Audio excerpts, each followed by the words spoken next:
जन तो तीन कहिए जे पीड़ पड़ाई जानी रे। थोड़ी सी भी तुम में शर्म है ना तो चुल्लू में ना थोड़ा सा पानी लो और उसमें डूब मत। जली ना, तेरी भी जली ना। दुनिया ने देखा। नरेंद्र मोदी गैर मुल्की मेहमानों से गुफ्तगू के दौरान कह क्यों लगाते हैं? ये क्या है? मोदी साहब को हमारे प्राइम मिनिस्टर कहते हैं ये फाशिस्ट है, ये हिटलर का पैरोकार है। अच्छा, नरेंद्र मोदी कुवैत में पीएम मोदी का जोरदार स्वागत हुआ। 43 साल में किसी भारतीय पीएम का ये पहला दौरा है। मैं कुवैत के हवाले से देख रहा था और मिडिल ईस्ट के हवाले से देख रहा था कि 1 by 1 इंडिया जो है वो सारे के सारे मिडिल ईस्ट को विन करने की कोशिश कर रहा है। प्राइम मिनिस्टर मोदी का ये जो कुवैत का दौरा है, इससे जारी बात है एक नया चैप्टर कहा जा रहा है कि इंडिया मिडिल ईस्ट के यूरोप के इंडिया मिडिल ईस्ट ताल्लुकात में या इंडिया कुवैत ताल्लुकात में खुल रहा है। अल्लाह तौबा।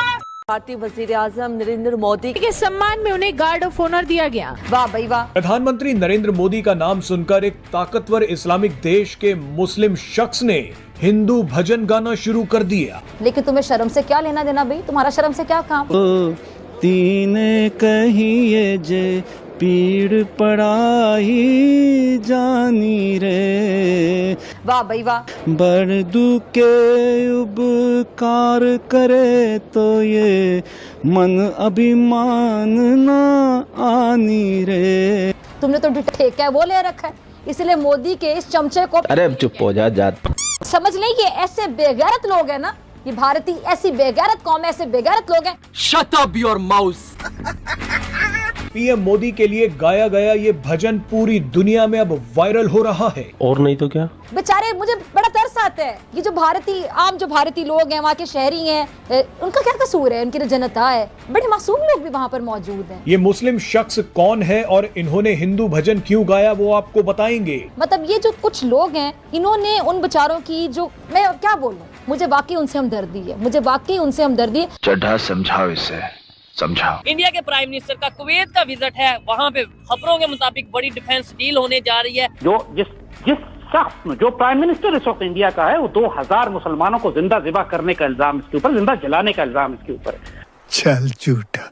और इस वक्त उनकी डॉक्ट्रिन यही है। 80-90 साल के बाद आरएसएस को एक हुकूमत और एक इख्तियार मिली है और ये इस वक्त को जाया नहीं करेंगे। एक आइडियोलॉजी इनकी फैशिस्ट आइडियोलॉजी जो नाजीज्म से मुतासिर है, और ये वो कौम है कि जिसने खुद अपने फादर ऑफ द नेशन को, महात्मा गांधी को कत्ल किया था, सिर्फ इसलिए कि इनको लगा कि वो मुसलमानों की तरफ एक सॉफ्ट कॉर्नर रखता है। अच्छा, जब ये एटीट्यूड इनका महात्मा गांधी की तरफ हो, तो आप मुझे बताइए ये मुसलमानों के मामले पे नरमी कैसे अख्तियार करेंगे? ये तो कब्रिस्तान खत्म कर रहे हैं मुसलमानों के। यानी हम कह सकते हैं भारत का बुरा वक्त अब शुरू हो चुका है। भारत की जो साजिश है उसका सिलसिला अब नहीं चलेगा। कि प्राइम मिनिस्टर नरेंद्र मोदी ने अपने इंडिया की हिस्ट्री के रिकॉर्ड पे रिकॉर्ड तोड़ रहे हैं। ठीक है। वो दुनिया की ऐसी कंट्री में गए कि जहाँ हिंदुस्तान का प्राइम मिनिस्टर को कभी 30 साल हो गए हुए, कभी 40 साल हो गए, कभी 50 साल हो गए, और कभी हिंदुस्तान का प्राइम मिनिस्टर उस कंट्री में पहुंच सका ही नहीं जहाँ पे प्राइम मिनिस्टर नरेंद्र मोदी पहुंचे हैं। अभी कुवैत में वो पहुंचे। देखिए, प्राइम मिनिस्टर नरेंद्र मोदी दुनिया के किसी भी कंट्री में जाते हैं ना, तो हिंदुस्तान की कम्युनिटी की तरफ से एक बहुत बड़ा उन्हें प्रोटोकॉल मिलता है, बहुत बड़ा उन्हें इस्तकबाल मिलता है। बहुत लोग उन्हें देखने आते हैं, उन्हें वेलकम करते हैं, उन्हें मिलते हैं लोग। और हमें चाहिए कि अपने दोस्तों के साथ